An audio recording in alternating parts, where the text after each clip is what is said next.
giving each group of you a different era of history to research. And the question is, what impact did your era have on the modern world? So Sarah, your group has the ancient Greeks. Ravi, you've got the Romans. And Danny's group gets, yes, a bit of a challenge for you. You get the Middle Ages. Some even call it the Dark Ages. Boring. See how you get on. Yes, miss. So, Serene, yes, you get the Renaissance.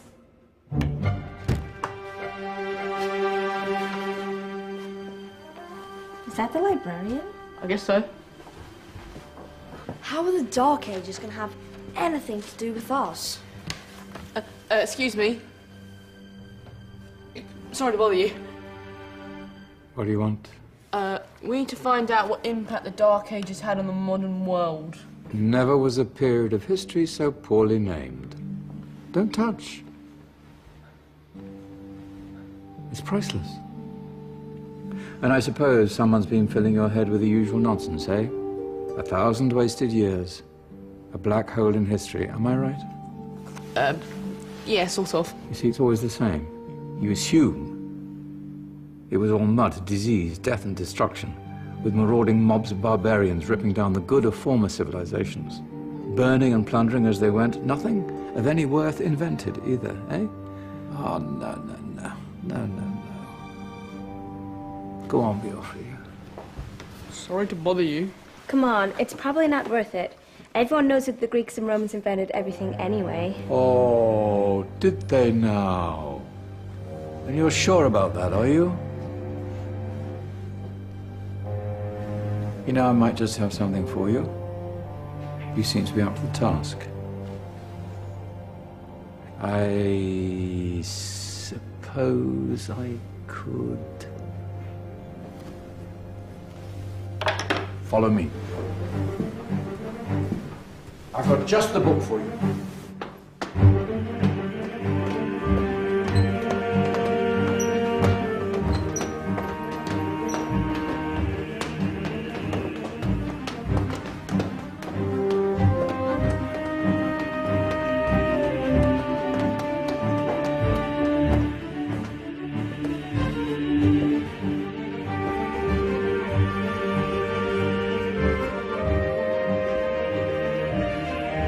Where are we going? I don't know. Ask him. Excuse me. Where are we going? From darkness into light, my young friend. From ocean onto land, there are things you should know. Oh, yes, indeed. Yes, indeed.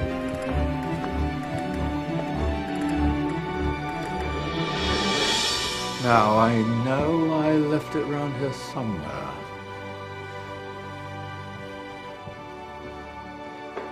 Ah, here it is. Now, take a look. If you dare.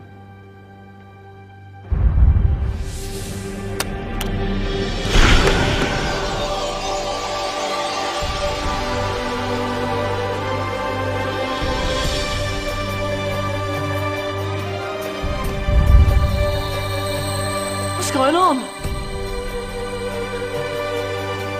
Welcome to the Dark Ages, or as it should be known, the Golden Ages.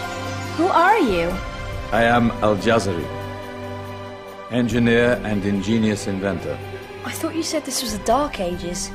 It doesn't look very... dark. That's because it's all a matter of perspective, my soon-to-be illuminated friend. Of course, there are parts of the world that weren't dark at all, but in a civilization that stretched from Spain to China, the golden rays of discovery and invention shone over everything. What civilization? The Muslim civilization, my young friend. Through scholars and scientists of various faiths, some of the most important discoveries known to man were made at this time. Discoveries that drew on knowledge of the ancients, but have more connections with your modern world than you could possibly ever imagine. Like what? Well, all sorts of things. I've got to get a picture of this. I knew it was a good idea. Who are you? Allow me to introduce Ibn al-Haytham, a great scientist whose ideas led to the invention of the camera. You invented the camera? I laid the foundations for modern cameras by explaining how our eyes work. I found a way of projecting an image onto another surface through a small hole in a dark room, later called camera obscura. Think of all the things that evolved from this discovery. Cameras, cinema, all share the same principle. Cool. Look out below! Who's that? That's my good friend, Abbas ibn Farnas, who gazed up to the heavens, passionate in his belief that man could fly.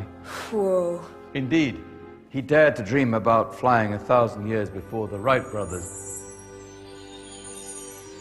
Do you know you all take your jet-setting holidays for granted, so it only seems fair to remember Abbas ibn Farnas? Stand by. I'm ready for takeoff.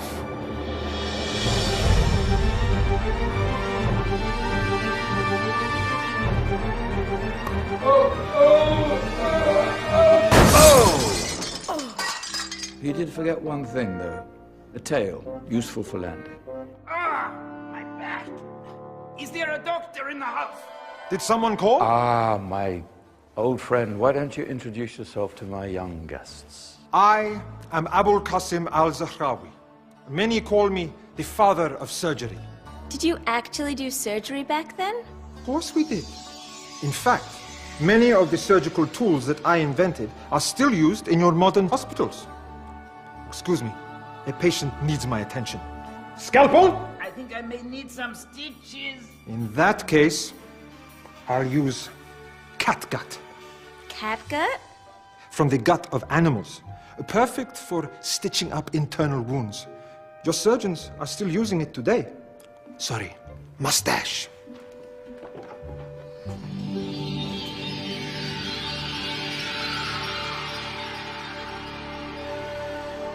Who's she?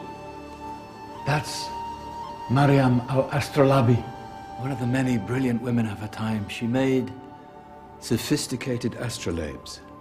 Astro what? Astrolabes. They show the sky and the stars on a small flat plate you can hold in your hand.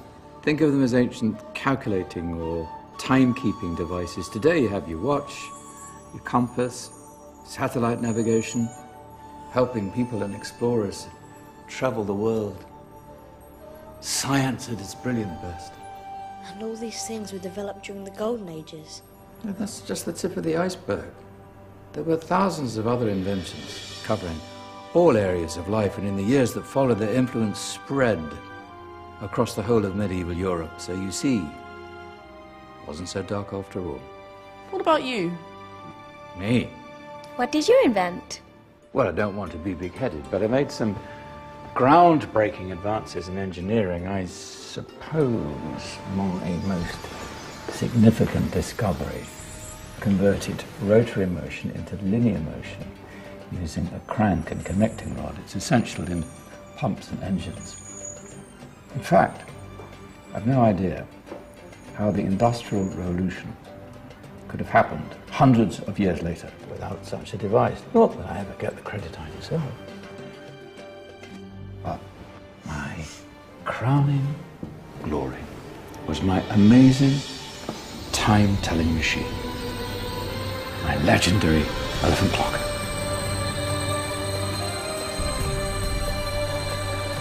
It's a clock. Yes.